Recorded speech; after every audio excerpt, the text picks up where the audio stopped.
ओम नमः शिवाय। उठ भाई भगत, के बात से? बाबा भोलेनाथ, मैं न्यू चाहूं इस बार हरिद्वार कावड़ के मेले में मेरा डीजे हिट हो जाए बाबा। अच्छा फिर एक काम कर, अपना डीजे बजा के दिखा मैंने। अगर मैं नाचने लग गया तो नू समझ लियो कि तेरा डीजे इस बार हिट हो गया। ठीक है भोलेनाथ, जैसी आपकी इच्छा। लो अभी लो फुकान।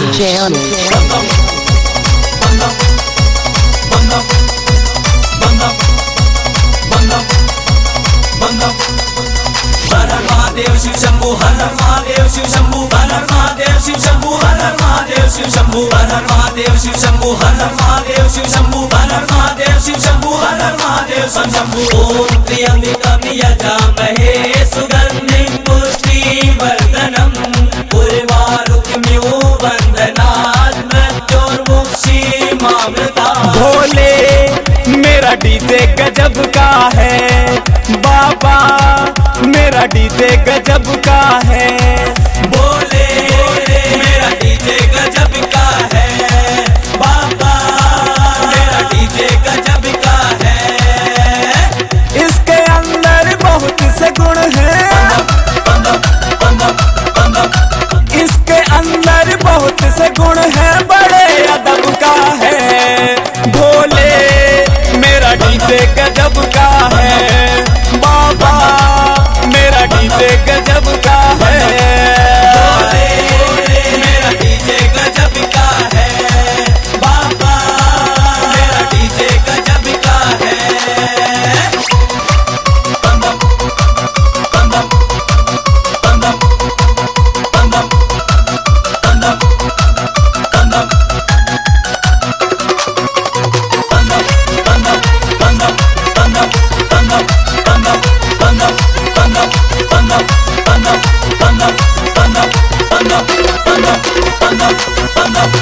इससे दूर आवाज है जाती, इससे दूर आवाज है जाती, हर खुशी में है ये साथी, हर खुशी में है ये साथी। हाँ, इससे दूर आवाज है जाती, हर खुशी में है ये साथी।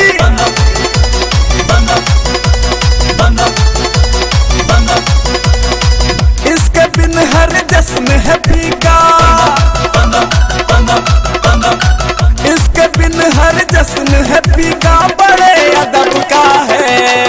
भोले मेरा डीजे गजब का है, बाबा मेरा डीजे गजब का है।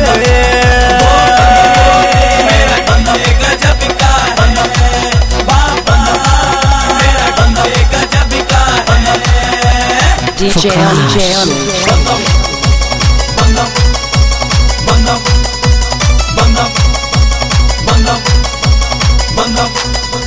हर हर महादेव शिव शंभू, हर हर महादेव शिव शंभू, हर हर महादेव शिव शंभू, हर हर महादेव शिव शंभू, हर हर महादेव शिव शंभू, हर हर महादेव शिव शंभू, हर हर महादेव शिव शंभू, हर हर महादेव शिव शंभू।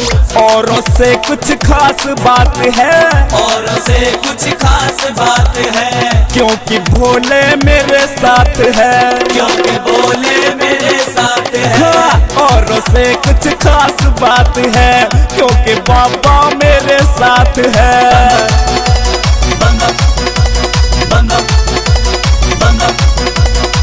तुम दे दो वरदान मुझे फिर,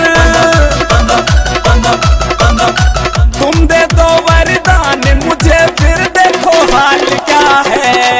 बोले मेरा डीजे गजब का है, बाबा मेरा डीजे गजब का है। मेरा डीजे गजब का है, बाबा मेरा डीजे गजब का है।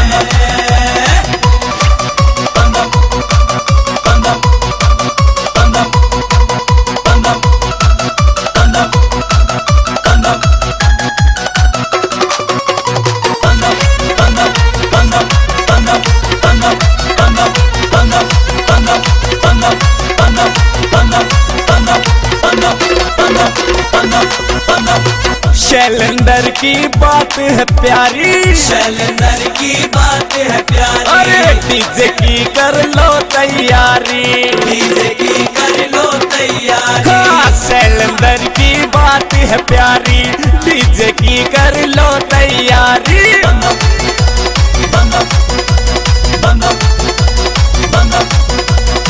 जहाँ लगा दो धूम मचा दे, जहाँ लगा दो धूम मचा दे, इसकी मिसाल है बाबा मेरा डीजे गजब का है। ओ भोले बाबा मेरा डीजे गजब का है। मेरा डीजे गजब का है। अरे भोले बाबा अब तो हिट हो जाएगा ना हमारा डीजे, अब तो प्रसन्न हो गया ना बाबा, अब आशीर्वाद दे दो मैंने, हमारा डीजे हिट करवा दे। आयुष्मान भव।